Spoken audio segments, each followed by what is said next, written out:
catequistas, profesionales, jóvenes y familias. Muy brevemente hacemos mención del propósito de los cursos. Estos tienden humildemente a hacer reverdecer la cultura humana que nació y floreció llena de vida, alimentada por la savia cristiana de la Iglesia, de la revelación y de la gracia, la cultura católica, promulgando la necesidad de formación de un buen católico sobre los temas que aquejan a la sociedad moderna, tratando de esta manera de continuar y ampliar la obra de Dios mediante la cultura.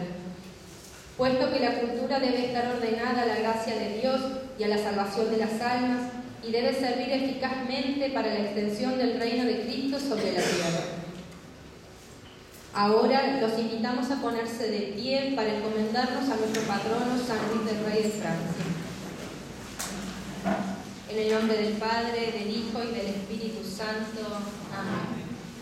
San Luis Rey, patrono de la diócesis y provincia de San Luis, fiel intérprete y ejecutor de las enseñanzas cristianas, recibida por tu Santa Madre, Blanca de Castilla, cristiano de fe cabal, en la presencia real de Cristo en la vigilía, ejemplo heroico para la juventud, en la virtud de la pureza, y para padres y esposos cristianos, en la virtud de la doméstica del hogar, gobernante justo y defensor valiente de la patria y de la Iglesia, solícito en el ejercicio de la caridad cristiana hacia los más necesitados, alcanza de Dios para tus hijos, la fe que se apoya en Dios revelado, para luchar con valentía contra las manifestaciones del mal y para ser testigos fieles de Cristo ante el mundo, en la constante práctica de las virtudes cristianas, la esperanza en los bienes que no perecen y en la acción providente de Dios Padre, la caridad ardiente a Dios y a nuestros hermanos, en el Espíritu Santo. Amén. En el nombre del Padre, del Hijo y del Espíritu Santo. Amén. Pueden sentarse.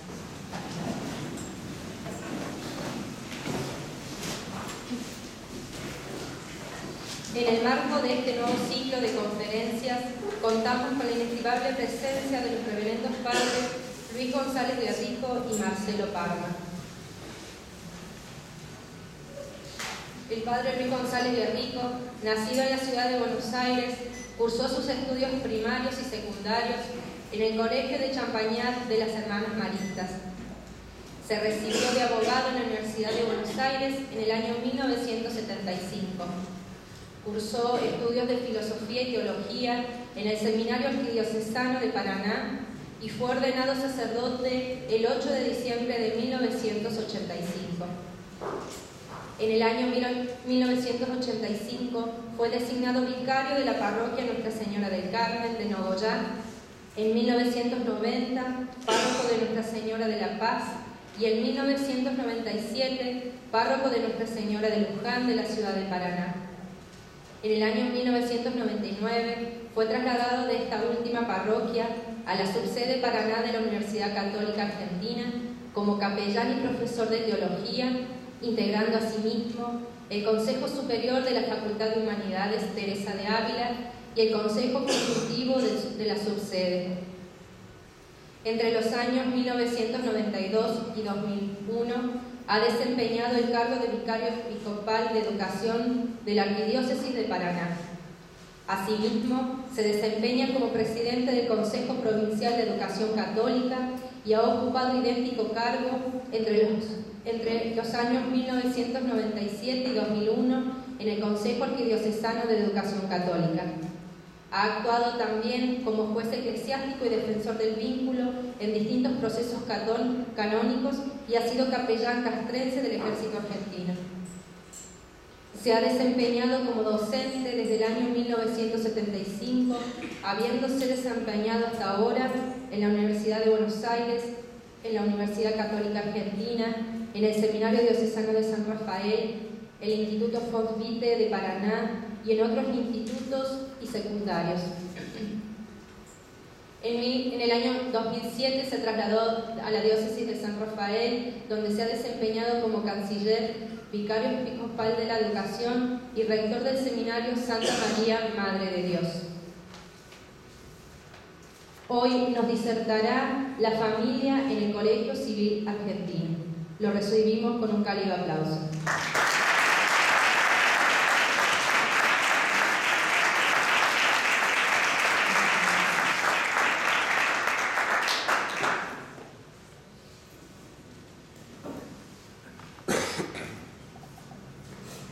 Sabrán ustedes cómo en este último tiempo, en los últimos 2 meses, ha tomado especial relieve un proyecto de reforma del Código Civil impulsado por el Gobierno Nacional.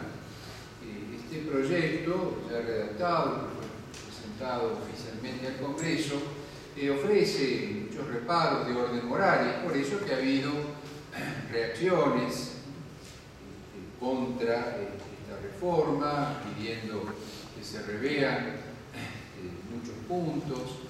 La Iglesia ha tomado en esto una actitud de esclarecedora, ¿no? De preocupación frente a esto.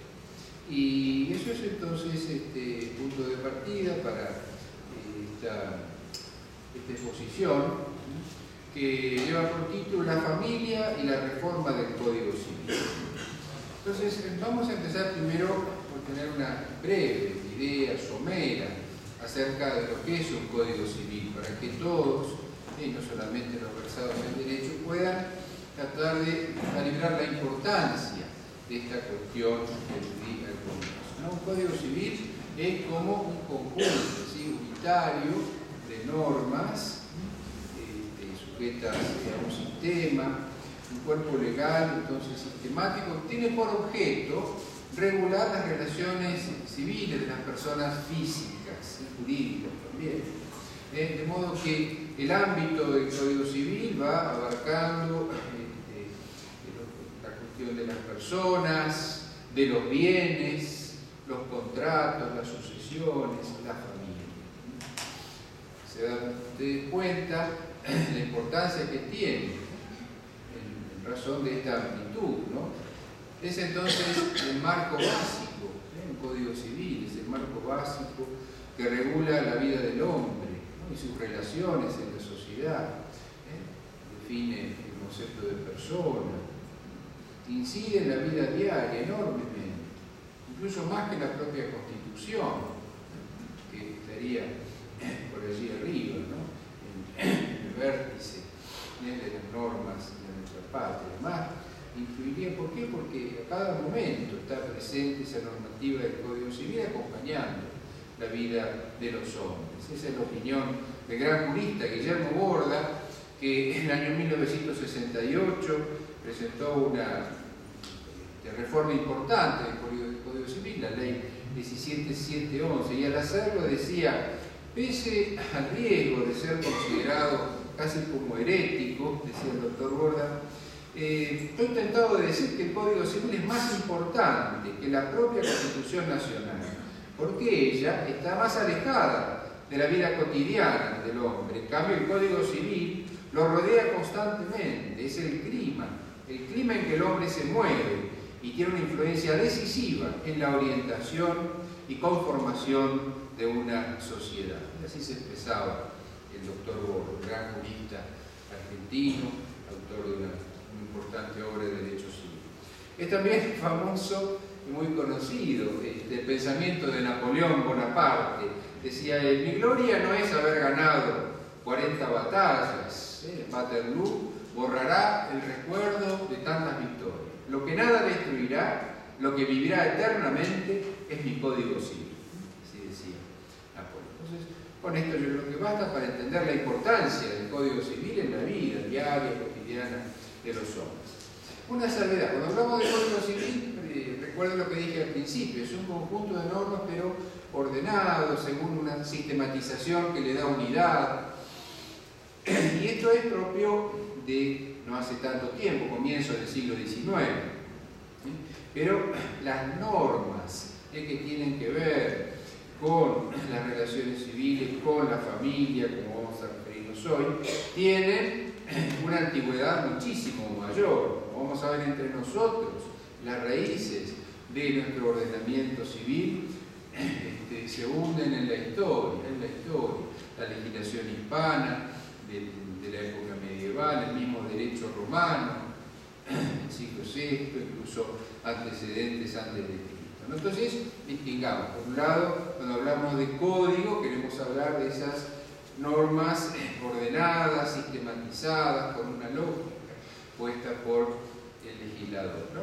Pero esas normas también, independientemente, tomadas de distintas fuentes, tienen un fundamento que es muy anterior históricamente a esta época, ¿no? Del comienzo del siglo XIX. Bien, en la Argentina, nuestro Código Civil, que es de mediados del siglo, de la segunda mitad del siglo XIX, como dije al comienzo, va a ser reformado así totalmente por este proyecto que se presentó hace poco en el mes de abril. Hubo muchos intentos de una reforma integral, pero nunca llegaron a buen puerto. Hubo varios anteproyectos de reforma general del Código Civil, el proyecto de Milón en la década del 30, el del doctor Jambías y su equipo en 1953, 54. Hubo varios intentos por ahí más amplio, la ley que existe, 17711, pero que tampoco es una reforma total del Código Civil, sino una muy amplia reforma de muchos artículos, ¿no? Y fue una permanente preocupación. Lo mismo también, unido a esto, una preocupación de muchos juristas, muchas reuniones y congresos jurídicos lo aconsejaron, la unificación de las obligaciones civiles y comerciales. Las obligaciones civiles son propias del hombre común, las obligaciones comerciales de aquella que ejerce el comercio, que en su actividad busca lucro, una ganancia legítima, claro. Entonces se procuró desde hace mucho lograr como una unificación, ¿no? Estos dos tipos de relaciones jurídicas que tienen un ordenamiento legal distinto, unificado. Hubo también muchos intentos de esto. Algunos lo cuestionaban, decían que cuando la Constitución dice que hay que dictar los códigos civil, comercial, penal, de minería, etc., dicen que hay que dictar distintamente esos códigos. Bueno, otra parte de la doctrina entendió que no había problema en ofrecer una legislación unificada. Bien. Pero pese a esas discusiones, se fue avanzando hacia 1990, unos años antes, hubo un intento que logró la sanción de una ley. A partir de 1986, una comisión fue trabajando en la unificación de la legislación civil y comercial, llegaron a presentar un proyecto que fue aprobado por el Congreso Nacional, por ambas cámaras, en 1991. Pero el Poder Ejecutivo entonces decidió vetarlo, consideró que esto era inadecuado, la nueva situación política, económica. Recuerdo el comienzo de la década de 1990, se procuró dar a la economía argentina todo un marco distinto, y entonces, en fin, pareció que no era tan adecuado. La cuestión es que fue vetado y ahí quedó. Se vuelve a la carga con esta idea de una reforma integral del Código, también para unificar las obligaciones civiles y comerciales, el año pasado. En el año 2011, un decreto del Gobierno Nacional constituye una comisión para la elaboración del proyecto de ley de reforma, actualización y unificación de los códigos civil y comercial de la Nación. Trabajan muchos juristas, así han dicho, que fue el modo como se elaboró este proyecto, encabezado por el presidente de la Corte, el doctor Lorenzetti, y la doctora Hayton de Nolasco, también ministra de la Corte actual, y una jurista mendocina que fue miembro de la Corte de la provincia de Mendoza, la doctora Aida, que es máster de Carlucci, parece parece que ellos eran quienes iban encabezando todas estas acciones. Bueno, el proyecto fue presentado en el mes de marzo por la Presidenta de la Nación y bueno, está en el Congreso para ser tratado. Como dije al comienzo, ofrece muchos reparos morales, con el pretexto de la unificación de las obligaciones civiles y comerciales se intenta llevar adelante un proyecto que afecta hondamente a la familia argentina. Los principales problemas morales que les menciono sobre el matrimonio, por ejemplo, bueno, se mantiene el pseudo matrimonio homosexual, ¿no?, entre personas del mismo sexo, ¿no? Eso fue aprobado en el año 2010. Se prevé también que el deber de fidelidad en el matrimonio desaparece. No hay más deber de fidelidad entre los cónyuges. Se legaliza algo que ha dado a llamarse el divorcio express. ¿Qué es el divorcio express? Bueno,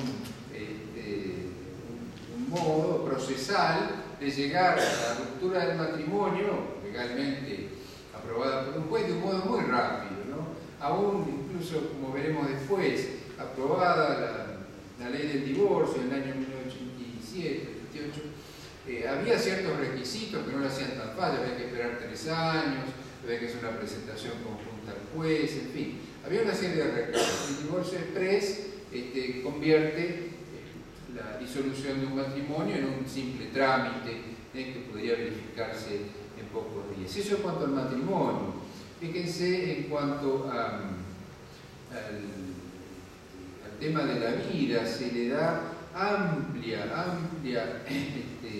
aceptación a todo lo que tiene que ver con la fecundación artificial, ¿no? Se legalizan todas las técnicas de fecundación artificial, incluyendo la donación de gametos, es decir, los principios vitales ya unidos, igual da origen a un nuevo ser humano, que llamamos embrión. Todas las técnicas de fecundación artificial aprobadas casi sin restricciones. También se legaliza la posibilidad de donación de gametos, de manera que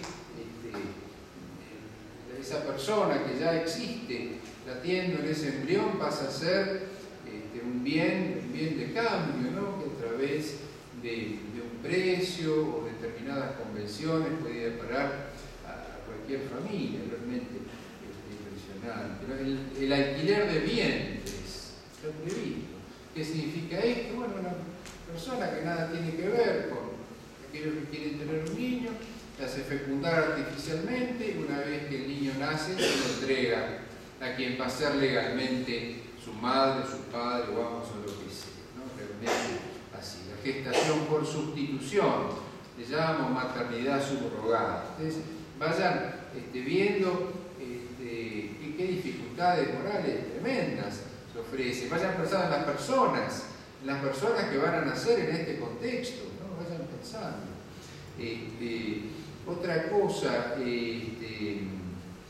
también importante y ligado también a la cuestión familiar es el supuesto o el pseudo matrimonio homosexual, ¿no?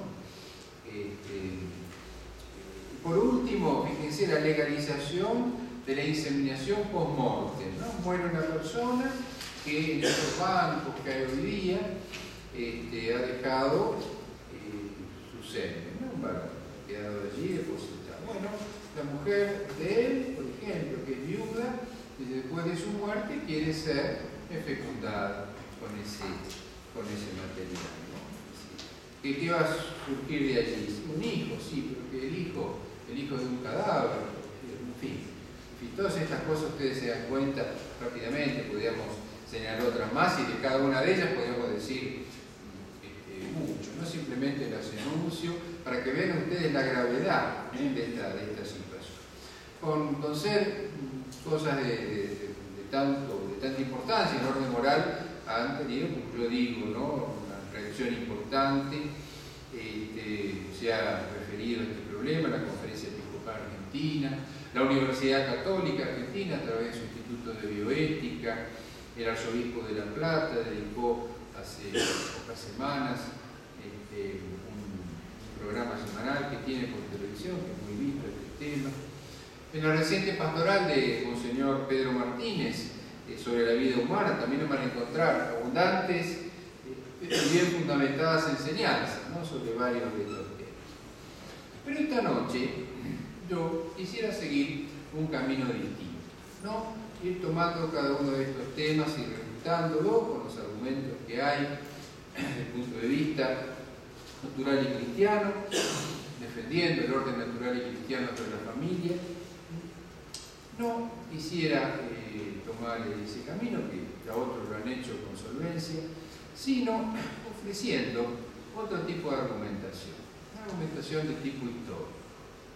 Como en el comienzo de nuestra historia, de nuestra historia patria, y en la primera versión del Código Civil, había un respeto hacia las tradiciones venerables que tenían en cuenta el orden natural y cristiano sobre la familia, que tenían en cuenta la Iglesia Católica y sus enseñanzas, y como poco a poco nos hemos ido alejando de eso. Yo voy a ir enumerando como poco a poco en la Argentina las leyes se fueron apartando de esa formulación primera, y como a medida que nos vamos apartando va creciendo entonces la decadencia de la institución familiar.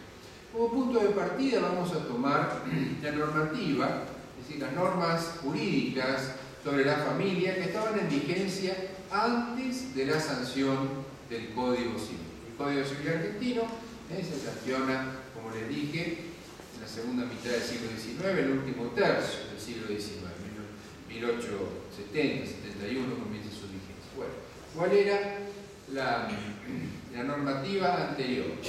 Desde 1810, para seguir, la patria no empieza en 1810, empieza los siglos anteriores, pero vamos a tomar un punto de referencia. Bien, ¿cuál es la normativa jurídica vigente entonces sobre la familia? Era la legislación española, era la nueva recopilación del año 1567, ¿no? Esta nueva recopilación incluía muchas leyes, el fuero real, el ordenamiento de Alcalá, la ley de toro, etcétera, las partidas, y además establecía un orden de prelación. Es decir, cuando había una cuestión que resolver, había que buscar la solución en estas normas según un orden, ¿no? Primero ella misma, la nueva recopilación, el fuero real, el fuero juzgo, las 7 partidas de Alfonso el Sabio. También había normas especiales para América. En particular, hay una real cédula de Felipe II, del rey Felipe II, del año 1564, que convertía en ley del reino a los decretos del Concilio de Trento. Esto es muy importante con la cuestión familiar. Directamente en la legislación canónica del Concilio de Trento era considerada ley para los reinos de España y los reinos de las Indias. Así que este es el panorama que tenemos en 1810 y que se mantiene hasta la redacción del Código, También en los años de vida independiente hubo algunos aportes en el orden civil, escasos, pero hubo algunos y hay que mencionar. Tenemos allí la ley de libertad de vientres, vinculada a la esclavitud, ¿se acuerdan ustedes? La Asamblea de 1813, la supresión de los mayorazgos. El mayorazgo es una manera de distribuir los bienes y ordenar las sucesiones, en donde se tenía muy en cuenta el primogénito como cabeza de familia, que, quedando a cargo de los bienes familiares, tenía también la obligación de sostener a toda la familia. Bueno, esto fue derogado por la Asamblea del año 13. También podemos recordar en otro orden de los derechos reales, la ley de enfiteusis en la época de Rivadavia, que permitió entregar muchas tierras del Estado con este derecho real distinto del dominio, de la propiedad, de la enfiteusis, en fin, distintas normas. Todo esto es lo que estaba rigiendo en el momento en que el Código Civil. Una gran importancia tenían las partidas, por más que en la nueva recopilación eran las últimas en orden de prelación, bien sea por su sistematización, es un sistema normativo muy completo y ordenado, y por su difusión, eran muy utilizadas. Seguramente también el mayor conocimiento que tenían de ellos los jueces y abogados hacía que las 7 partidas tuvieran mucho prestigio. Pero vamos a ver después, con el Código Civil, Vélez Arfiel cite muchísimas veces las leyes de partidas del rey Alfonso X el Sabio.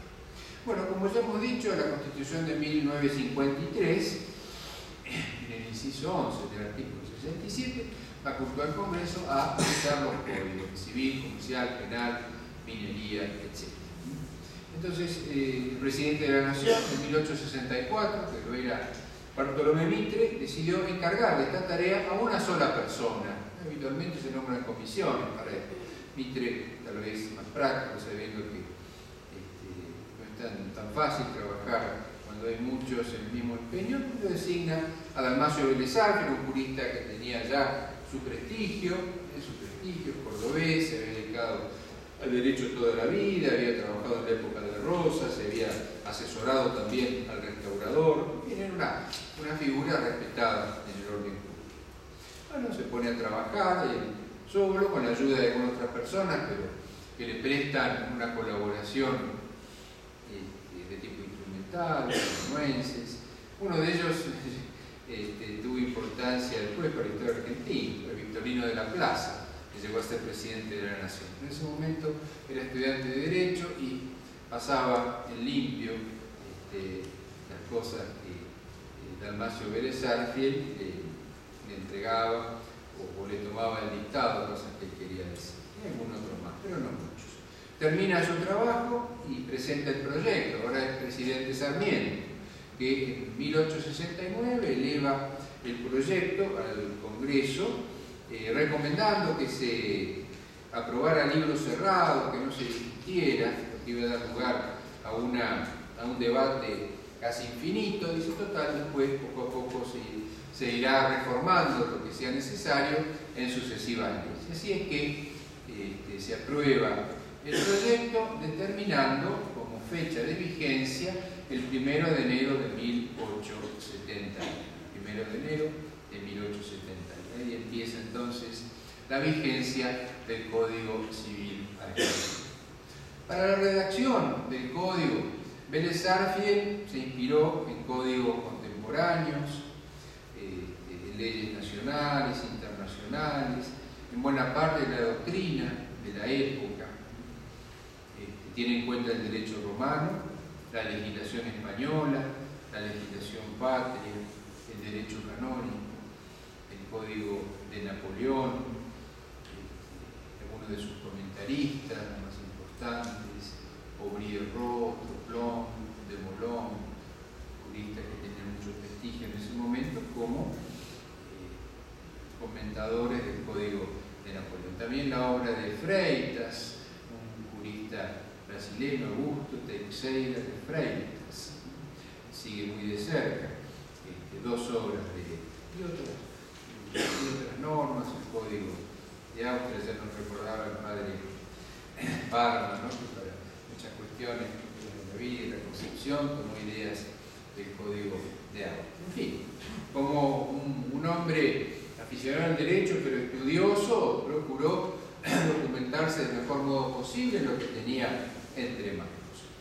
De todas estas fuentes nos vamos a detener un poquito en dos, que es la legislación española y la legislación patria, tiene derecho canónico, que nos interesa sobre todo para nuestro tema de la familia.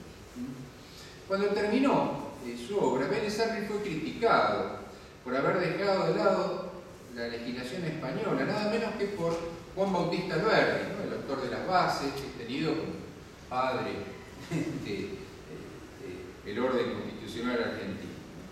Y bueno, Vélez Arfield le contesta, dice que de ninguna manera ha olvidado estas fuentes españolas y criollas. Dice, si el doctor Alberdi hubiese recorrido siquiera ligeramente mi proyecto de código, hubiera encontrado que la primera fuente de que me valgo son las leyes que nos rigen. El mayor número de los artículos tienen la nota de una ley de las partidas, del fuero real, de la recopilación. Efectivamente, Vélez se valió del antiguo derecho hispano, adoptándolo a las nuevas necesidades y a los usos y costumbres del país, especialmente en lo que se refiere a la familia. Y esto se refleja también en la atención que le presta al derecho canónico. El derecho canónico tuvo una gran influencia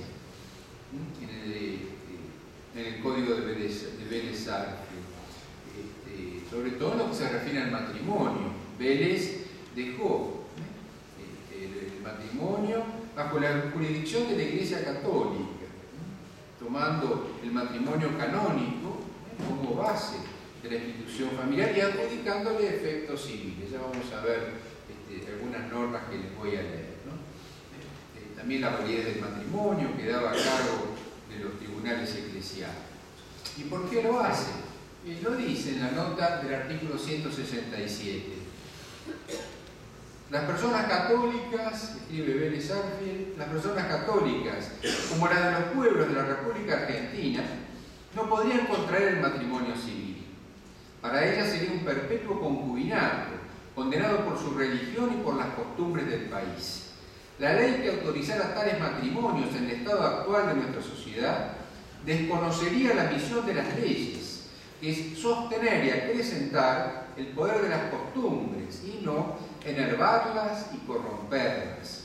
Sería incitar a las personas católicas a desconocer los preceptos de su religión sin resultado favorable a los pueblos y a la familia. Como digo, nota de Vélez Arfield, artículo 167 del Código. Como ven, muy realista. Y bueno, acá vivimos en un orden social y familiar que es católico. No puede haber ningún beneficio en dar otro régimen que no sea el respetar el orden canónico, ¿no? Y es así. Y entonces es lo que él establece. Para los católicos, el matrimonio es el matrimonio canónico, ¿no? El celebrado ante el párroco, con 2 testigos, como pide la Iglesia. Los que no son católicos, bueno, ante el ministro de su culto, eso es otro régimen. Pero para los católicos, el matrimonio canónico. ¿No? El matrimonio, dice el artículo 167, entre personas católicas debe celebrarse según los cánones y solemnidades prescritas por la Iglesia Católica. En cuanto a la validez del matrimonio, ¿cuál es la autoridad competente? La autoridad de la Iglesia Católica. Ellos deben conocer los impedimentos de estos matrimonios y conceder dispensas de ellos. Se refiere al divorcio, sí, en el artículo 198, pero aclara que el divorcio que este código autoriza consiste únicamente en la separación personal de los esposos, sin que sea disuelto el vínculo matrimonial. Separación personal de los esposos. Los jueces civiles no tienen ningún papel, sí, las consecuencias civiles, los efectos civiles del matrimonio, sobre todo cuando tiene lugar un divorcio. Entonces hay que resolver sobre la crianza y educación de los hijos, hay que determinar los alimentos que el marido debe prestar a la mujer, artículo 203, todo esto entienden los jueces civiles. Pero en cuanto a la validez, a los impedimentos y demás, entienden los jueces eclesiásticos. Como ven, un régimen que respeta el matrimonio católico, el sacramento del matrimonio, reconociéndole efectos civiles que el Estado admite y cuyos jueces van a entender en esa cuestión. Ese es el régimen. Y para los no católicos, como dije antes, es un régimen distinto, para que pudieran también casarse conforme a las normas del Código y tuvieran también esa legitimidad.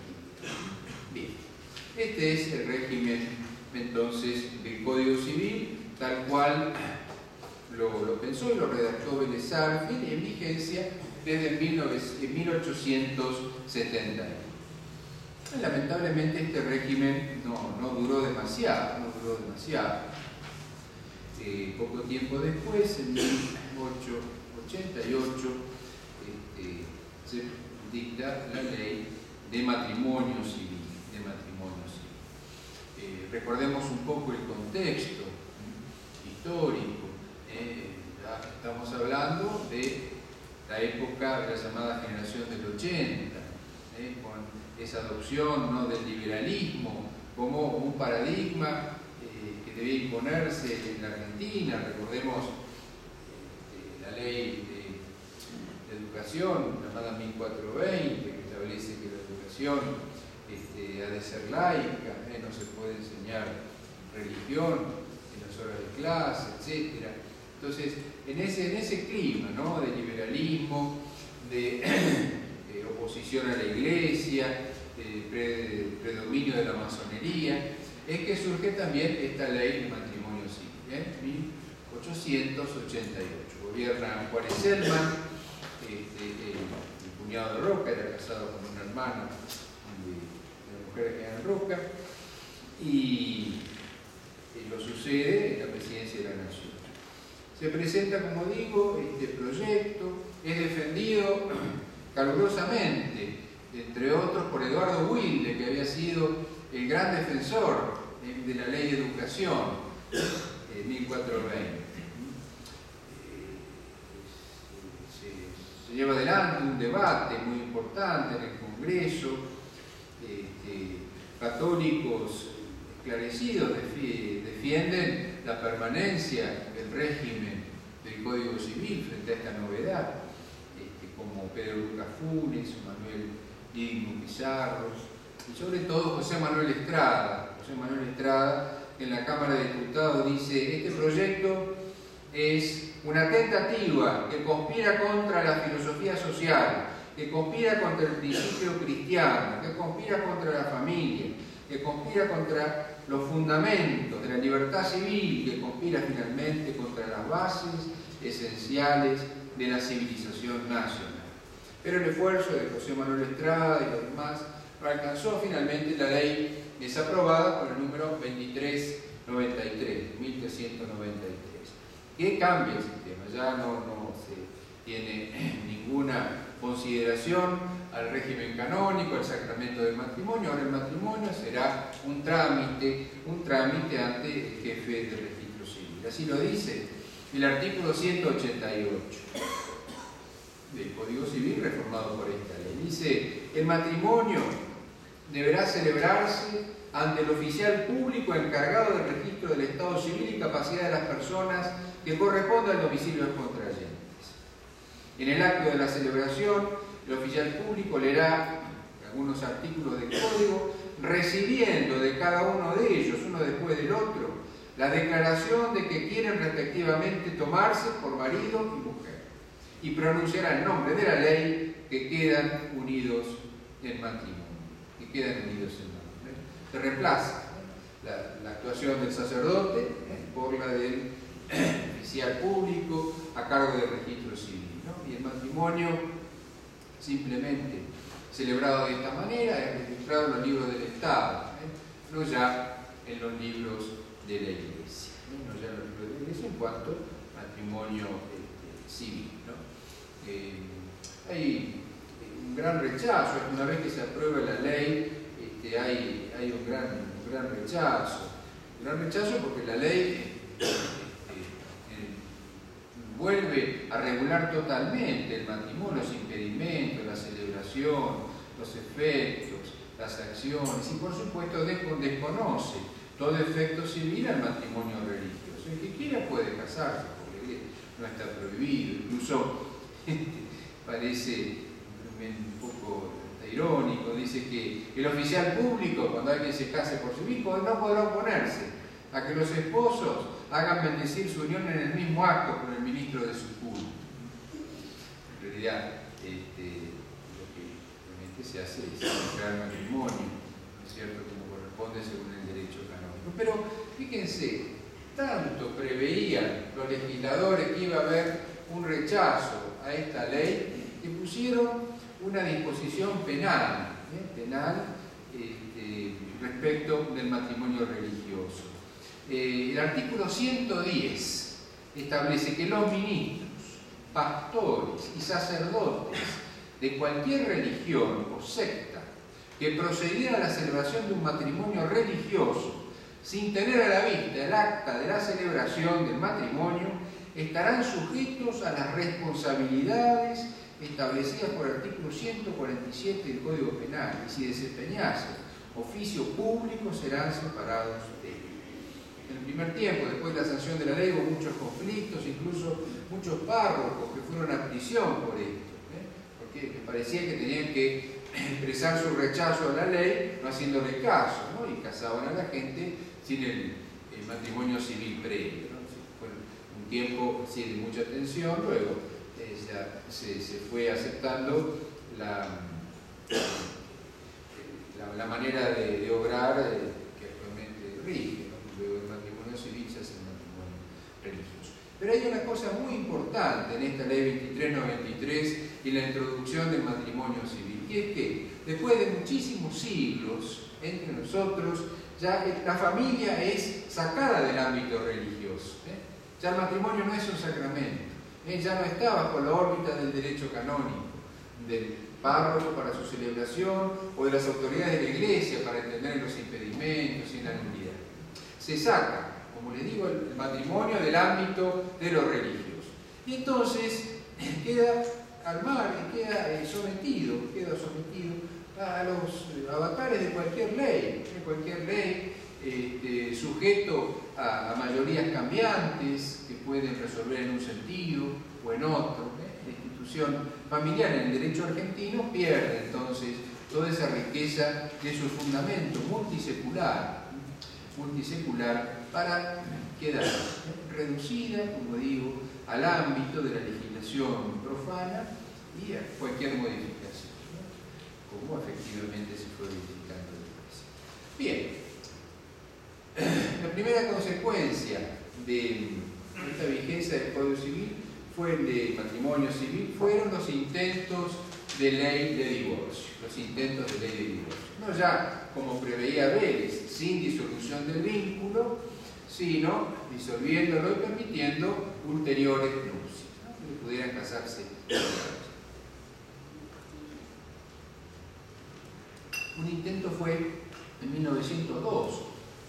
El diputado Carlos Olivera presenta un proyecto que tenía todas las posibilidades de triunfo. En ese momento las corrientes anticatólicas eran muy poderosas, la prensa estaba al servicio de estas ideas, ya no se contaba con grandes parlamentarios católicos como en el 80, ¿no? Avellaneda, Estrada, Morena, Pizarro, Achava Rodríguez, Lamarca. Parecía que el panorama para la buena doctrina se presentaba sombrío. Cuando este proyecto es conocido, los obispos de la Argentina condenan la propuesta, un documento de singular firmeza, pero todo avance se presenta en el Congreso. Una vez que habla Olivera presentando el proyecto, el autor de la iniciativa, como hemos dicho, tiene la palabra un diputado muy joven, 25 años, era la primera vez que hablaba en el Congreso, creo que la primera vez, un hombre oriundo de Tucumán, el doctor Ernesto Padilla, profundamente católico y coherente con sus convicciones. Y defiende la indisolubilidad del matrimonio con un discurso importante, esclarecedor, una célebre pieza oratoria, tanto por su argumentación como el modo con que lo dice, ¿no? Y bueno, y va presentando distintos argumentos, generalmente de orden natural, a favor de la indisolubilidad del matrimonio, ¿no? Para terminar diciendo, nosotros los diputados, no podemos renunciar a la alta tarea del legislador, que no consiste en copiar servilmente las leyes extranjeras, sino interpretar las propias necesidades y servilidades. No consiste en copiar servilmente las leyes extranjeras. Algunos países de Europa habían aprobado ya el divorcio. Y como siempre, en Argentina no nos falta quien mire aquellas cosas como algo sumamente deseable de aplicar aquí y enseguida quisieron hacerlo. A ellos se dirige el diputado Padilla, el señor legislador, tenemos que copiar servilmente leyes extranjeras que se han dado para otros países y por otras necesidades. Tenemos que mirar nuestras propias necesidades. Bueno, este discurso logró convencer a muchos de los parlamentarios que finalmente votan en contra y el proyecto es rechazado. Otro intento es en el año 1922, cuando hay varios proyectos. Hay uno que yo recuerdo del doctor Antonio de Tomaso, socialista independiente, presenta este proyecto de ley de divorcio en el Congreso. El presidente Hipólito Yrigoyen, el que toma esta cuestión con sumo interés y envía a él un mensaje al Congreso, defendiendo la familia tradicional. Y en ese mensaje dice: la familia es la base fundamental de la constitución de las sociedades. El objeto de las leyes vigentes, tutelares de la familia, el objeto de las leyes vigentes es mantener el embellecimiento moral, dice Yrigoyen, el bienestar positivo de la familia.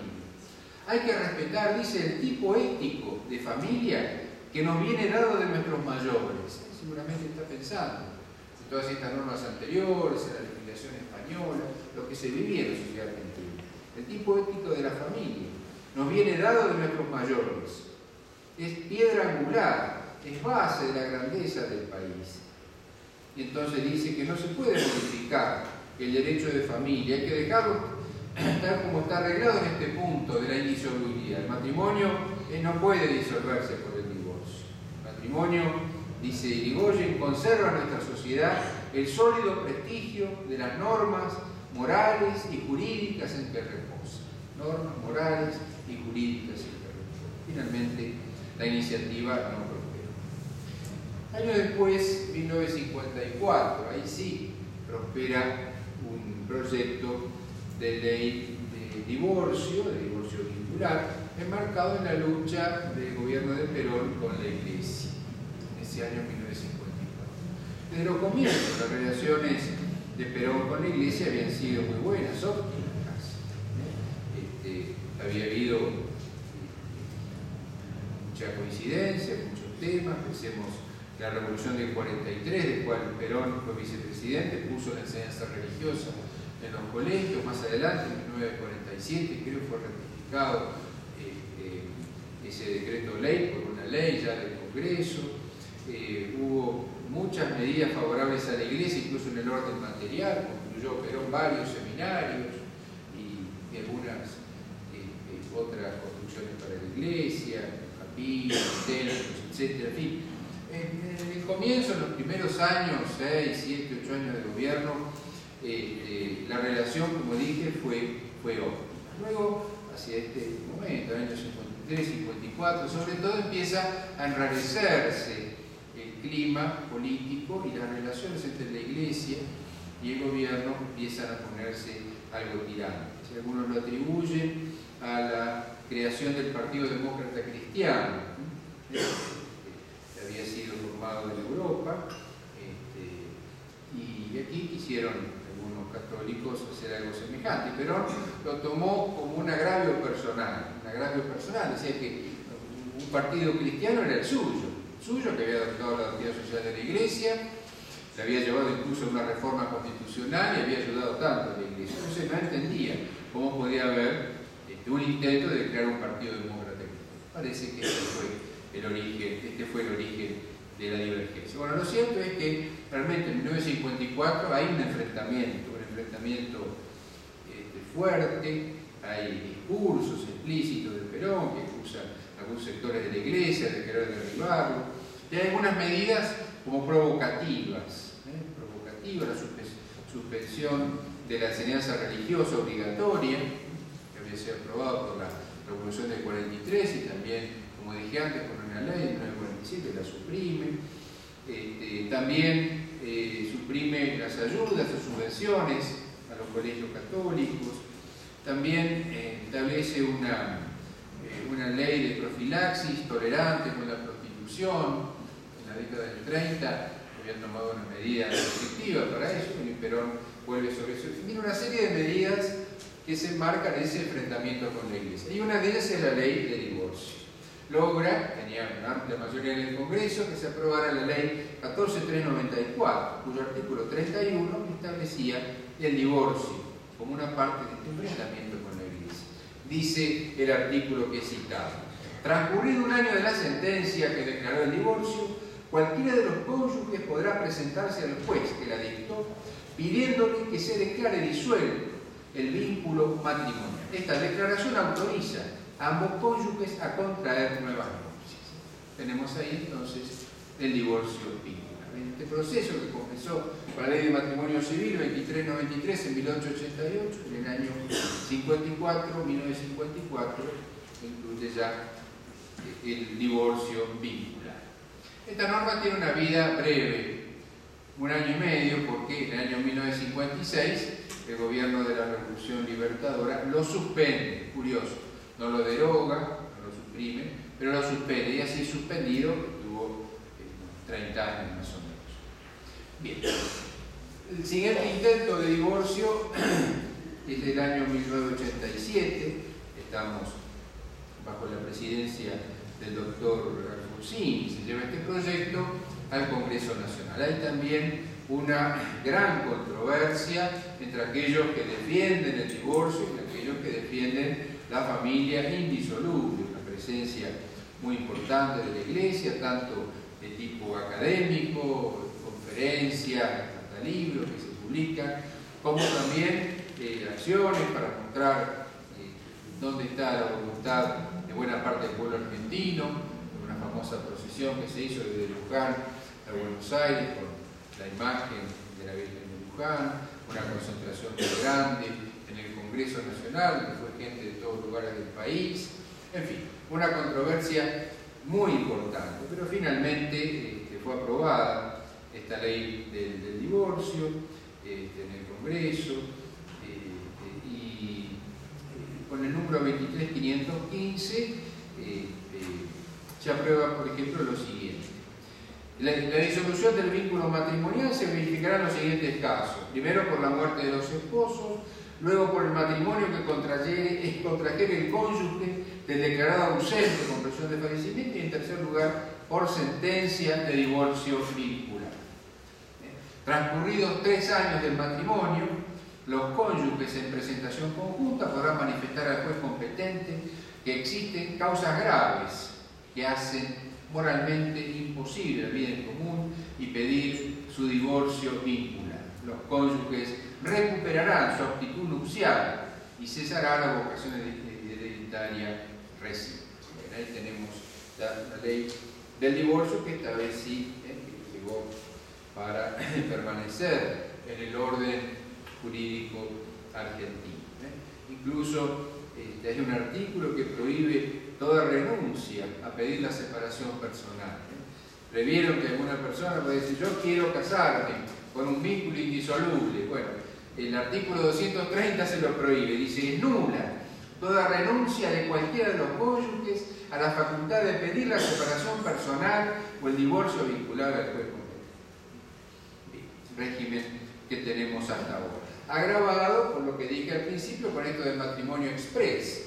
Siquiera para divorciarse, según esta ley de Alfonsín, promulgada por el presidente Alfonsín, tiene que haber pasado 3 años, tiene que haber causas que hagan moralmente grave la vida en común, en fin, hay un trámite que hay que hacer y un tiempo que aguardar. Bueno, ahora directamente todo es rápido, como un trámite, una presentación, y en pocos días es posible ya obtener la certificación de que nada queda de aquel matrimonio que se celebra. Bien, dejando el divorcio vincular como ya uno de los últimos temas, el tema del pseudo matrimonio homosexual. Esto ya es más cercano, creo que todos hemos conocido esta reforma tan importante tan importante para la familia argentina. Luego también una controversia que implicó a numerosas personas en el país y también instituciones importantes, la Conferencia Episcopal, la Universidad Católica. Hubo un movimiento de recolección de firmas, se presentaron más de 700.000 al Congreso, ¿no?, pidiendo que este pseudo matrimonio homosexual no se aprobara.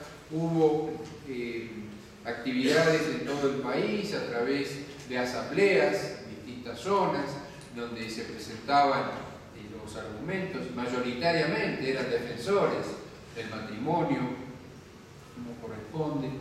Sin embargo, todo eso no alcanzó para influir en los legisladores, que votaron mayoritariamente la ley 26.618, que modifica el Código Civil y permite a las personas del mismo sexo contraer matrimonio. El cambio más importante se dio en el artículo 172, que definía antes al matrimonio como una unión de un hombre y una mujer. Un hombre que hizo en la ley del matrimonio civil, en la ley del divorcio, siempre se mantuvo. A partir de esta ley ya se reemplazó este modo de hablar, hombre y mujer, por contrayentes, se dice ahora. El matrimonio, dice, tendrá los mismos requisitos y efectos, con independencia de que los contrayentes sean del mismo o de distinto sexo. Del mismo o de distinto. Ahí tenemos el pseudo matrimonio homosexual. Entonces vemos, como yo le decía, como a partir del matrimonio civil de 1888, entonces se entra en una posibilidad de ir cierta, ¿no?, una posibilidad cierta de ir avanzando en esta decadencia hasta llegar a la aprobación del matrimonio homosexual. ¿Por qué? Bueno, porque ya la órbita del matrimonio no es la órbita religiosa, no es el ámbito de la familia tal como la concibe la Iglesia y el derecho canónico, que sí lo había previsto Vélez Arfield, sino las leyes civiles. Y eso permite que incluso se pueda legislar contra el orden natural y cristiano. A veces en contradicción con la misma Constitución Nacional, tal vez que sí. La Constitución Nacional dice en su preámbulo: Dios, fuente de toda razón y justicia. El artículo 2 dice: el Estado argentino sostiene el culto católico apostólico romano. Y muchos constitucionalistas, al menos yo conozco una media docena, dicen que ese sostenimiento no es solo económico, sino que es también hacer propias la moral cristiana y los fundamentos de la fe. Bueno, la cuestión es que así estamos.